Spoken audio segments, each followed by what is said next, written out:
As the saying goes, a man fleeing war takes his wife and children. A man going to war leaves them behind.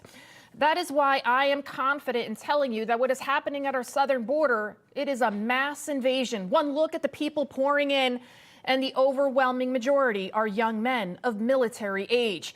Democrats don't care your neighborhoods are being destroyed, your child's education compromised, your health system overwhelmed, diseases we haven't seen in decades now making a resurgence. For Joe Biden and his cohorts, this is all about power and control. Here's one Democrat congresswoman saying the quiet part out loud.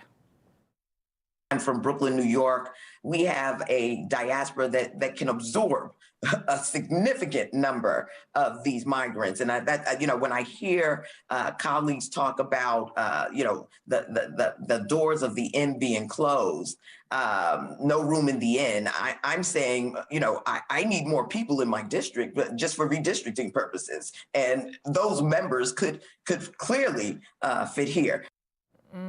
Democrats realize that common sense Americans are fleeing radical leftist states en masse, and as a result, states are losing seats, aka federal funds. So what better supply to repopulate than illegal aliens? New York lost about 100,000 residents in 2023 alone, and more than 500,000 since 2020, according to a Census Bureau estimate.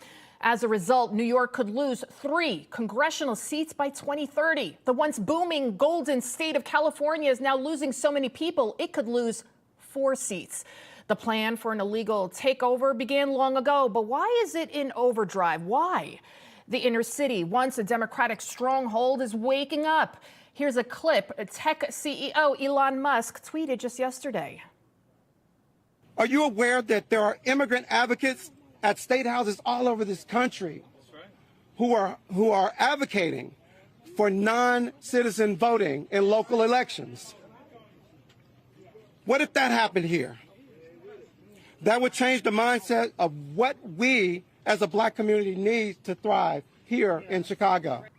And that's just one of many black Americans waking up to what's really going on. And it's not just non-citizen voting that they're pushing for. Democrats in multiple states are pushing for a variety of things. In New York City, for example, a resolution has recently been put forth to allow non-citizens to hold public office. Yes, our elected officials want people who came here illegally to this nation to make decisions for me and you with our taxpayer dollars. Are you feeling a little queasy yet? Because I am. By now, you heard how in New York City, hundreds of students were kicked out to make way for illegals to move in. The outrage was nationwide. And perhaps that's why the move became a temporary one. Students had to do remote learning for just a few days. But was this all just a test run? My 6-year-old daughter was given a laptop recently to take to and from school with a note from the school district that says it's to prepare for possible remote learning. Really? This again? Remote learning, it's an oxymoron. It's simply impossible. We know the devastating side effects remote learning had on children, many of them still affected to this very day. So why give my first grader a big old heavy laptop? What are they preparing us for? Most importantly, if you have an extra room or suite in your home, please consider hosting a family. Safe housing and shelter is our most pressing need. Become a sponsor family.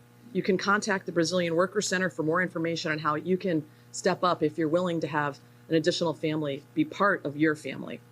I love the look on that guy's face in the lower corner there. So that was Massachusetts Lieutenant Governor Kim Driscoll over the summer. This clip now once again making the rounds as the border crisis spirals out of control across the country, basically in every state. So how many of those Democrat officials that were standing up there have illegals living with them as we speak, to make them part of the family? They can make coffee and have bagels together. Here's the answer for you. Not a single one of them. Here's another question for you. How many Democrats do you know that voted for all of this have invited illegals to come and stay with them? I'm guessing the answer, again, is not a single one.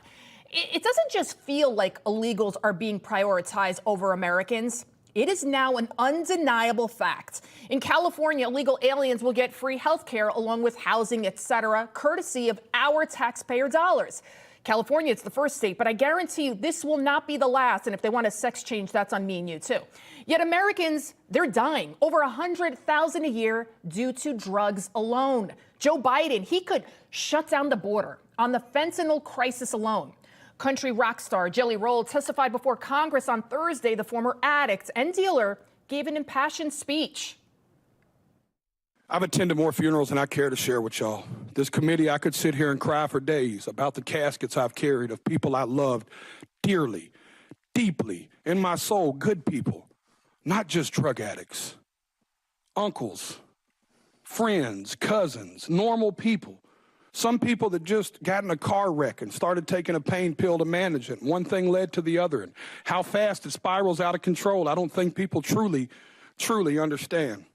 Or maybe they just don't care. An estimated 3,000 people overdose a day. That's as if a major jetliner crashed every single day. And there's a 72% chance that that drug overdose is fentanyl related. Yet Joe Biden, he doesn't do anything. But there is someone who can do something, who will do something to stop this master plan. And I promise you, it's why they are so hell-bent, they are so desperate to destroy him. I want to secure borders. Biden wants no borders. And he wants millions and millions of illegal aliens pouring into our communities, people that come from prisons, people that come, many of them, they come from, the prisons are being emptied out all over the world. So many of them come from prisons. They come from mental institutions and insane asylums. They're being emptied out all over the world, and they're terrorists. And we're going to have the largest deportation movement in history. We have no choice.